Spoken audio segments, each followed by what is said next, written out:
Sebuah kilang kayu di Taman Putra Perdana di Puchong terbakar hampir 80% dalam kejadian awal pagi ini.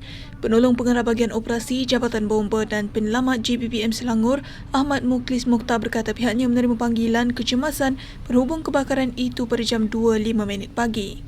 Katanya kebakaran membabitkan sebuah kilang kayu kelas C berkeluasan 50 kali 100 kaki persegi terbakar 80%.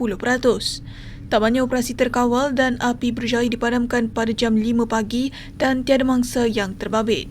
Beliau berkata jentera pertama dari Balai Bomba dan Penyelamat BBP Cyberjaya tiba di lokasi pada jam 2.16 pagi.